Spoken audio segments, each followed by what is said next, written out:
ऐसे लोगों से आपको बच के रहना चाहिए जिनके हर एक विचार निगेटिव होते हैं। अगर आपके सपने बड़े हैं और उनके सपने छोटे हैं तो आपको उनसे बच के रहना चाहिए, क्योंकि आप आसमान देखते हो, वो ज़मीन के किसी हिस्से पे टिकना चाहते हैं, किसी हिस्से पे रुकना चाहते हैं। ठहराव उनका ज़मीन पे है और आप आसमान देख रहे हो। उनसे हाथ छुड़ा के उड़ना बहुत मुश्किल होगा, क्योंकि जिसके साथ आप हो वो आसमान नहीं चाहता बल्कि ज़मीन पे रेंगना चाहता है, और आप पूरा आसमान चाहते हो। आप इस आसमान को बताना चाहते हो, इसका गुरूर तोड़ना चाहते हो। आप ये दिखाना चाहते हो कि एक इंसान आसमान से भी ऊंचा जा सकता है। उसकी ऊंचाई उसके तरक्की की होती है, उसकी ऊंचाई उसकी सफलता की होती है। उस इंसान के पर उसका मेहनत होता है, उस इंसान का पंख होता है अगर वो संघर्ष करता है तो। और वो उड़ सकता है, इस आसमान को छू सकता है अगर वो किसी ऐसे इंसान का हाथ न थामा हो जो ज़मीन पे रेंगना चाहता हो, बल्कि एक ऐसे इंसान का थामे जो उसे आसमान में उड़ता हुआ देखना चाहता हो। हम सबके दोस्त होते हैं, हजारों दोस्त हैं, हम सबको दोस्त कहते हैं, चाहे वो हमारे लिए इम्पोर्टेंट हो या ना हो। लेकिन एक ऐसा दोस्त होता है जिसे हम बेस्ट फ्रेंड कहते हैं, जिसे हम बहुत महत्वपूर्ण बताते हैं। शायद ज़िंदगी का एक हिस्सा होता है वो, हमारे मन की एक खुशी होती है, हमारे मन की एक खुशी उसमें बसती है।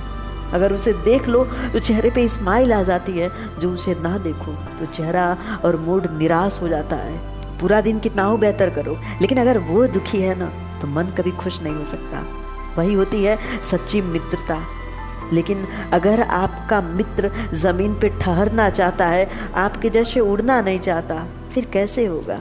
आप कुछ और चाहते हो, वो कुछ और चाहता है, तो दोनों में इतना बड़ा अंतर होगा। या तो आप उसके जैसे बनोगे या वो आपके जैसा बनेगा। कहते हैं ना कि आग और पानी की अगर दोस्ती हो जाए, या तो आग पानी को सुखा देगा या फिर पानी आग को बुझा देगा। या तो आग को पानी में विलीन होना पड़ेगा या फिर पानी को आग में विलीन होना पड़ेगा। दोनों में किसी एक का अस्तित्व तो समाप्त होना तय है।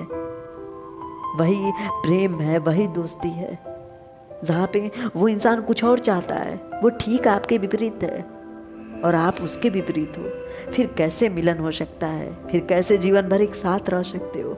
वो कुछ और चाहे, आप कुछ और चाहो, फिर इतना बड़ा अंतर कैसे दूर होगा? इतनी बड़ी दूरी कैसे कम होगी? जिसे अपने पास रखे उसे देखो। इसलिए तो कहा गया है, अपने जो समान है उससे मित्रता करो, उनसे मत मित्रता करो जो आपसे छोटे हैं, जो आपसे नीचे हैं। वो धन की बात नहीं हुई है, बल्कि साहस की बात हुई है, ज्ञान की बात हुई है। यहाँ प्रेम का आकलन भी वैसे ही किया जाता है जो आप जैसा हो, यानी धन नहीं, सुख नहीं, बड़े बड़े मकान नहीं होने चाहिए, बल्कि उसका ज्ञान, उसका मन आप जैसा होना चाहिए। जो कमी आप में हो वो पूरी कर सके, जो कमी उसमें हो आप पूरी कर सको। ऐसा मिलन होना चाहिए, ऐसी मित्रता होनी चाहिए और ऐसा प्रेम होना चाहिए। बस अगर ऐसा इंसान आपके साथ है ना, जो आपकी कमियों को दूर करने की चाहत रखता है, आप उसकी कमियों को दूर करके एक ताकत बनाते हो, एक ताकत के रूप में उसके सामने प्रकट होते हो, फिर वो मित्रता, वो प्रेम कभी नष्ट नहीं हो सकता, कभी टूट नहीं सकता, बल्कि दोनों की सफलता निश्चित है। उसे कोई टाल नहीं सकता, उसे समय मार नहीं सकता, क्योंकि जिसकी कमजोरी भी ताकत बन चुकी है, जिसमें कोई कमी नहीं है हारने की, जिसका हाथ थामने वाला भी उसका हर जगह साथ देगा, चाहे वो स्वर्ग हो या नरक हो। अगर वो हर जगह पे साथ देने वाला है तो वो मित्र हो या प्रेम हो, वो कभी बिखर नहीं सकता।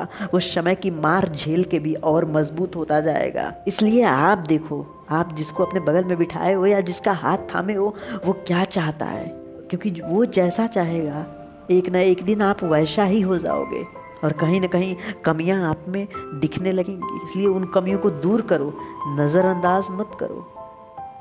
Thank you guys.